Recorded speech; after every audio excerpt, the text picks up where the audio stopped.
Well, we're in chapter 13 of the book of Hebrews, and it's the last chapter. And I was reminded Sunday, Susan and I went back to speak at what's called the Sunset Church in Lubbock. I probably haven't been in that pulpit for over 20 years, and I thought I wouldn't know anyone, they wouldn't know me. And surprisingly, there were people everywhere we knew. People I thought should have been dead a long time ago, I guess. I'm not sure how it works out, but I think they thought I should have been dead a long time ago too. But we had a great time, a great reunion, a great time with the reception. But it was surprising to me how many people said, I listen to you every Wednesday night. And then someone else said, and I've been following you through Romans and through Joshua now, and it's just, so my appreciation for Burke and what Burke does is really powerful. I mean, Burke's making a difference in the lives of a lot of people, a lot of places, and I'm sure we don't know all those places. But anyway, I'm grateful for that. It appears to me that in chapter 13 of the book of Hebrews, the writer is now assuming that he's made sufficient argument that people are going to stay with this thing of living in Christ. They got a lot of reasons, perhaps in their lifetime, to walk away from it. They've grown tired, they've grown weary, they've been attracted to the world, whatever those reasons might be. But all through the book, Paul has been, or the writer has been, some people think it's Paul, the writer has been arguing Christ is better. The life of Christ is a better way of life, has more opportunity to it, has more blessing to it, and so forth. It seems like he has assumed that his argument has worked because he's giving final instructions. And last week we just looked at the first couple where he says, keep on loving each other as brothers. That particular phrase, that particular admonition, that particular instruction is given all through the New Testament. The ultimate that we have with one another in our relationship with one another is the idea of love. And you know my thoughts about that, or my statements about that, is that we could go on for weeks and weeks and weeks talking about the behaviors of love and how love acts toward one another. And then we got kind of bogged down in verse 2. Do not forget to entertain strangers, for by doing so, some people have entertained angels without knowing it. And we kind of talked about the idea of entertaining strangers, but I really think it's the idea of hospitality. I think it's the idea of helping other people. In that culture, entertainment was the way they did it. In that culture, entertainment was hospitality was just the way they lived life. In fact, I've been told that if a stranger knocked on your door and you did not accept them, you did not bring them in, if you did not provide accommodations and food and whatever else you could, that it was a blight on your family name, that it was something that would be talked about in ugly ways in the township and people around you, because it was expected of everyone that they would help like that. They didn't have Motel 6, they didn't have Motel 8, they didn't have a lot of those kind of things, and so it's the way they lived. If I try to translate that in today's world, there are a lot of people with a lot of different needs, and I don't know what hospitality really means among us. I think for different people, different personalities, we do hospitality differently. I've said forever, and I think everybody knows it, that I'm fairly introverted. That means being around people for very long wears me out. And so by 3 o'clock on Sunday afternoon, when we finished a reception and we had a lunch with a group of people we used to have these people over at our house on Tuesday nights as a group that I guess we call them young marrieds for a Bible study every Tuesday night. Well, they had us for lunch, all these families. Of course, their kids are grown and everything else, but And then we had this reception. By 3 o'clock, I was worn out. I didn't want any more of it. But Sue's is just the opposite. Sue's can go forever around groups of people like that, and Sue's can have a party every night. If I have a party once every 6 months, it's a little bit too much for me, but it's just the difference. But it does not, my personality does not allow me to negate my attention to people who have need. And that's what this is really about. People who have need. And I can't supply all the needs of everybody in Cordell. And I can't supply all the needs of everybody in Oklahoma. And I certainly can't take care of everybody in Africa. But a long time ago, I concluded that in my little circle, in my little tiny circle, I encounter situations from time to time that would give me opportunity to help. And it's what I do in those little situations I think that God pays attention to. It may be a stranger. It may be some other situation. But it's those situations. I was told a story the other day, and it's kind of a personal story. I'm not going to tell you who it's about, but someone who's very, very close to Susan and to me. And at that time, he had rental property in Weatherford, and he was going to have to evict a family, and they had children. And at the same time, the truck was coming to pick up all their furniture because they had rental furniture. But though he was going to have to evict the family from the property where he was a partner with another person, without the family knowing it, he went and wrote a check and didn't make the payment for the furniture. He bought the furniture. I know for a fact he didn't have very much money, but he bought the whole house full of furniture and gave it to him. Because in his circle, in his little spot there, he saw an opportunity to make a difference in somebody's life, and he did it. And you and I encounter that all the time. And what he's saying is, if you encounter that with a person, even if you don't know the person, how do you know that you're not taking care of someone who actually was sent by God, actually even an angel? Now, I don't know enough about angels to even talk about it, but I know the book of Hebrews begins talking about angels as ministering servants, and it almost seems to say in the very beginning, the first chapter, that there are angels that watch over each of us. And now here we are ending with something about angels, this mysterious thing. This afternoon I met a person who's the new chair of our division of Bible, and we hired him from a local church he has the credentials, and he's really going to make a difference. He's wonderful. But as he and I talked about a lot of things like this, we talked about what's important, what makes a difference, what's plain, what's not plain. I don't know about things like angels. He didn't know about things like angels. But I just know that in our circle, how do you know? How do you know?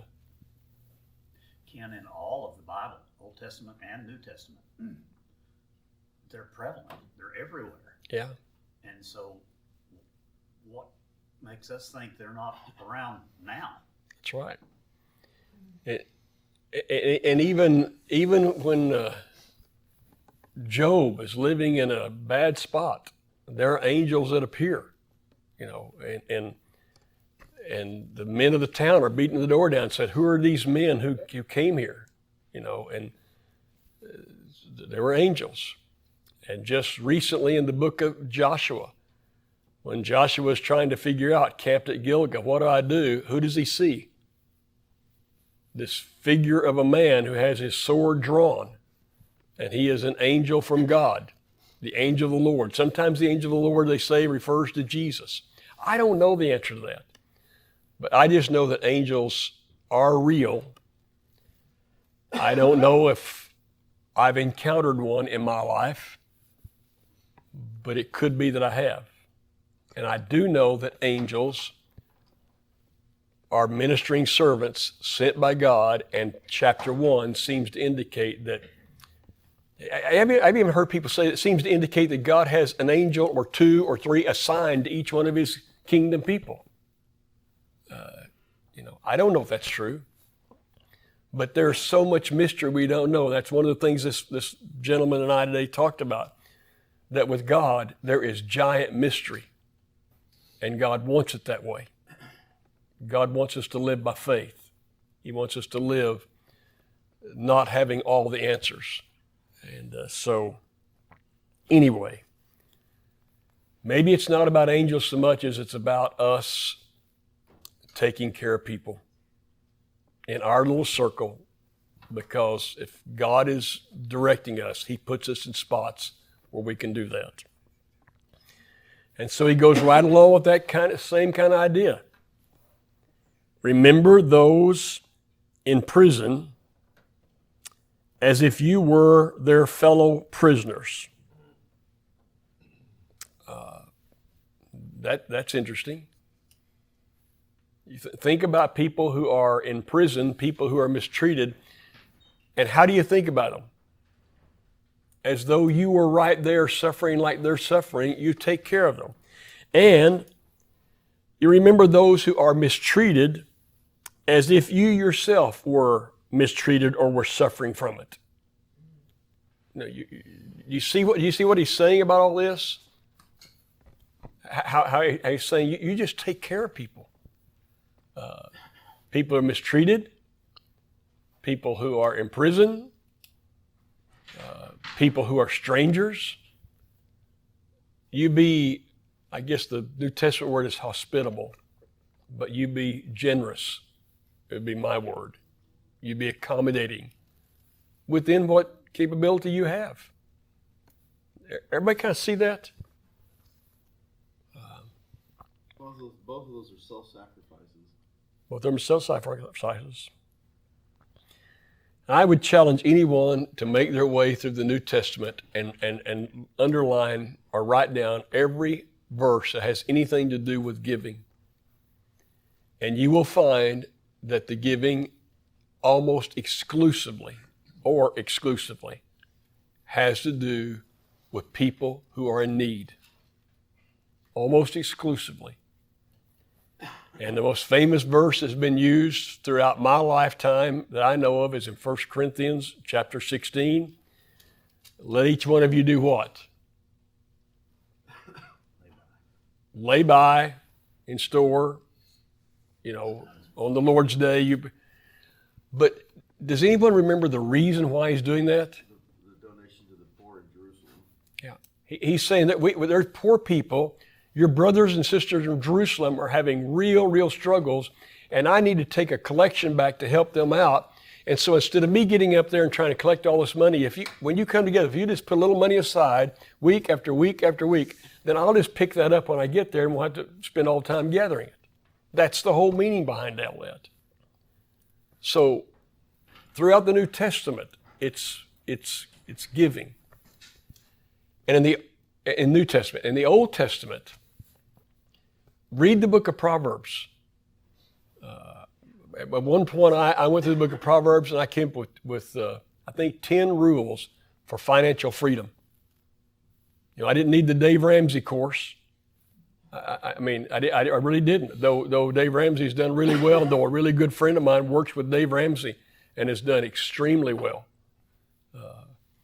And I didn't need that. Dave Ramsey said, don't live in debt. So did the book of Proverbs. Said you're going to be a slave to those who hold your debt. And it has rules about financial freedom. But one of the things it says is about your money and about your finances is you be generous to others. And he who refreshes others or is generous to others will himself be refreshed.